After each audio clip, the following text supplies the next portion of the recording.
Halo, Assalamualaikum semuanya, semua orang bis dimanapun berada. Pada kesempatan kali ini, karena sudah lama tidak bikin konten lagi terkait dengan pembahasan soal.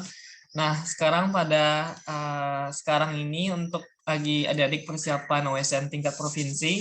Nah, kakak akan coba bahas dan juga sharing ke adik-adik semuanya terkait dengan kita akan mencoba membahas soal OSP gitu ya, Olimpiade Sains tingkat provinsi. Dalam hal ini kita coba melihat soal-soal OSP tahun 2016. Nah, ini dulu waktu kakak ikut OSP teman-teman tahun 2016. Jadi soalnya lebih kurang seperti ini dan dia itu ada pakai sistem. Nah, jadi sebelum kalian mengerjakan OSP nanti gitu ya, seperti yang kalian lihat di layar kalian masing-masing, itu baca terlebih dahulu petunjuk soal gitu ya. Apakah soalnya pakai sistem minus atau enggak misalnya. Nah, kata-kata seperti itu ya, kita mungkin kurang jeli gitu ya. Jadi silahkan dibaca. Kalau misalnya di soal ini, di perintah soalnya tidak ada yang menjelaskan terkait dengan sistem minus, biasanya dulu-dulu ada gitu ya. Nah, jadi dibahas semua gitu, kerjakan semua soal-soal yang bisa kalian kerjakan. Contohnya misalnya di sini, nomor 6 nih, petunjuk soal nomor 6, soal terdiri dari pilihan ganda sebanyak 50 butir, soal yang terdiri 4 soal, dan satu soal akuntansi. Nah, jadi nggak ada di sini keterangan terkait dengan sistem minus. Nah, gitu. Jadi silakan kalau tidak ada, kalian kerjakan semaksimal mungkin. Oke, kita akan langsung memulai soal nomor 1.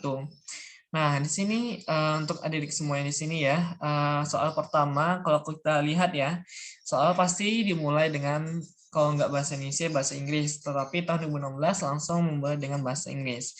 The most indicating phenomenon that reflects scarcity of the certain product or a certain goods gitu ya, is. Jadi sini pertanyaannya adalah sebagian besar fenomena yang menyatakan bahwasanya itu fenomena sebuah kelangkaan kita sebut sebagai scarcity. Scarcity itu adalah kelangkaan. Jadi perlu kita tahu karena soalnya menggunakan bahasa Inggris, istilah-istilah ini perlu kita tahu ya, teman-teman.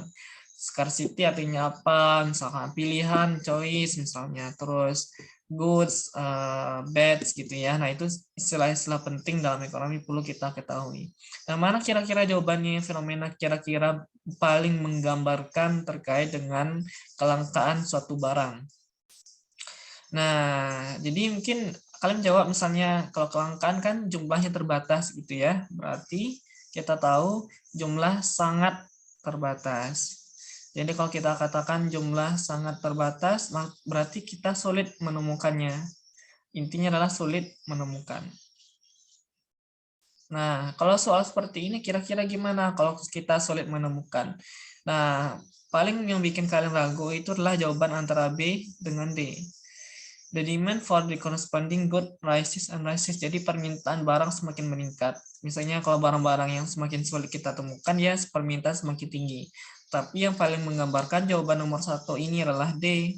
The good becomes more and more expensive. Jadi tanda suatu barang yang ada di pasar yang semakin susah kita temukan adalah harganya semakin mahal. Contoh dulu ketika COVID-19, biasanya harga masker awal-awal harga masker medis itu mahal. Atau mungkin ketika akhir-akhir ini misalkan minyak goreng curah gitu ya, nah itu mahal. Jadi permintaan meningkat belum tentu itu menandakan kelangkaan, tapi semakin mahalnya harga barang itu menandakan kelangkaan. Jadi nomor satu jawabannya adalah D. Oke, masih gampang ya untuk soal nomor satu ini. Cuma ada sedikit jebakan gitu ya adik-adik. Nah, coba kita bahas nomor dua. Berupaya meraih manfaat X dengan pengorbanan Y. Merupakan prinsip ekonomi. Jadi sini kita harus tahu apa itu prinsip ekonomi. Pasangan kata yang tepat untuk menggantikan huruf X dan huruf Y dalam kalimat tadi adalah berarti kita harus mengganti ini. Apa yang menyatakan terkait dengan prinsip ekonomi. Kita tahu kalau prinsip ekonomi itu dengan pengorbanan minimal untuk menghasilkan output tertentu, atau misalnya kita balik ya, dengan pengorbanan tertentu untuk menghasilkan output yang maksimum kayak gitu. Jadi ada kata tertentu, kalau ada maksimum, kalau enggak tertentu minimal gitu ya. Pokoknya ada kata-kata seperti itu. Jadi ada minimal maksimal ini sudah diubah prinsipnya. Jadi B bukan jawabannya. A atau B bukan jawabannya. Maka jawaban yang paling tepat soal nomor 2 inilah berupaya meraih manfaat tertentu yang kita inginkan dengan pengorbanan minimal. Jadi jawaban yang paling tepat nomor 2 adalah D ya. Oke, masih cukup gampang untuk soal awal-awal ini. Kita coba bahas soal nomor 3. Nah, ini cukup tricky ya. Nah, teman-teman semuanya, soal nomor 3 ini terkait dengan fungsi konsumsi. Sebagaimana video-video kakak sebelumnya, ada fungsi konsumsi kita perlu ketahui ya, di mana dalam penulisannya C sama dengan A ditambah B kali Y. Gitu ya, maaf Y. Nah, dalam hal ini B itu biasa digunakan orang mengatakan dengan istilah MPC. Teman-teman mungkin sudah sangat familiar ya, MPC itu singkatan dari marginal propensity to consume. Marginal propensity to consume gitu ya. Jadi kecenderungan untuk menambah atau meningkatkan konsumsi yang dilakukan. Misalnya ini dipengaruhi oleh Y, pendapatan kita. Semakin tinggi kita mengkonsumsi, maka dipengaruhi oleh budget yang kita miliki. Y-nya kita gitu ya, income yang kita miliki. Nah, maka dapat dinotasikan seperti ini. C sama dengan 2000 ditambah 0,8 Y. Nah, mana kira-kira jawaban nomor 3 ini? Artinya gimana? Coba kita cocokkan satu persatu. Yang A, jika pendapatan berubah 1000, maka Y-nya kita ganti dengan 1000, maka pengeluaran konsumsi berubah 800. 1000 kali 0,8 jadinya adalah 800 ya. Benar nggak? Nah, coba kita simpan dulu gitu ya. Yang B, jika pendapatan sebesar 1000, ya kita ganti Y-nya 1000, maka pengeluaran konsumsi sebesar 800. Nah, ini kan 800. Kalau pengeluaran konsumsi berarti harus kita tambahkan dengan angka yang depannya gitu ya. C sama dengan 2000 tambah 0,8 kali 1000. Maka jawabannya adalah 2800. Nah, jadi bukan sebesar 800, tapi pengeluaran konsumsi berubah 800. Awalnya sekian, sekian, sekian, dikarenakan ada pendapatan 1000, jadinya tambahannya 800. Akibat dari ini, MPC kali Y. Jadi jawaban yang paling tepat, nomor 3 adalah A. Nah, coba kita lihat nih misalnya, adik-adik kita cap-cup misalkan yang D nih. Pilihan konsumsi masyarakat pasti lebih besar daripada 2.800. Ya, ini jika Y-nya adalah lebih dari 1000. Apakah di sini kan dia nggak kasih tahu berapa Y-nya. Terus kalau Y-nya 2000 gimana? Pasti lebih besar dari 2000. Nah, jika Y-nya adalah kurang dari 1000, misalkan 800 kali 0,8 160 640 tambah 2000 2640, maka jawabannya kecil dari 2800. Jadi bukan pasti, ini salah ya. Kata-kata pasti lebih besar itu salah. Karena di sini orang tidak tahu berapa nilainya. Jika di Y-nya lebih kecil dari 1000, pasti nilainya lebih kecil dari 2800. Jadi pernyataan B, C sampai E ini jawabannya tidak ada gitu ya dalam notifikasi soal kita.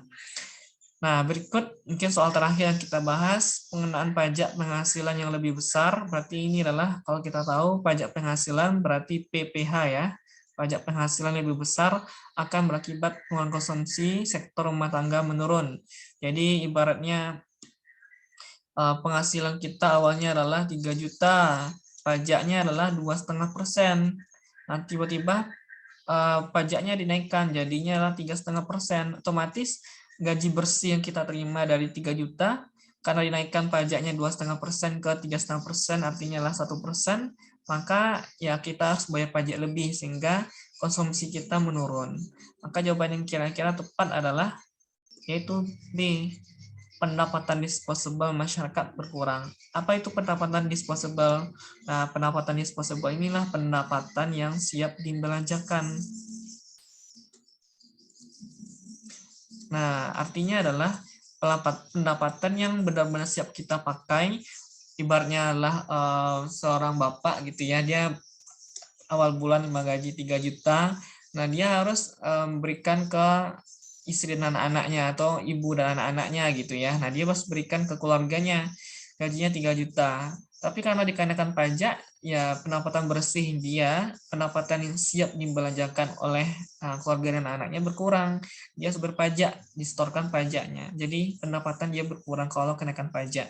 Jadi kita sebut sebagai pendapatan disposable atau pendapatan yang siap dipakai, bersih gitu ya, yang bisa dibelanjakan oleh keluarga. Jadi cukup demikian yang dapat kita sampaikan. Silakan ditunggu untuk next berikutnya video-video kita terkait dengan pembahasan soal OSP tahun-tahun sebelumnya, dan jika memungkinkan kita akan coba share ke teman-teman semacam simulasi atau tryout pembahasan OSNP gitu ya. Semoga bermanfaat. Mohon maaf atas segala kekurangan. Demikian, tetap stay tune di channel kita. Assalamualaikum warahmatullahi wabarakatuh.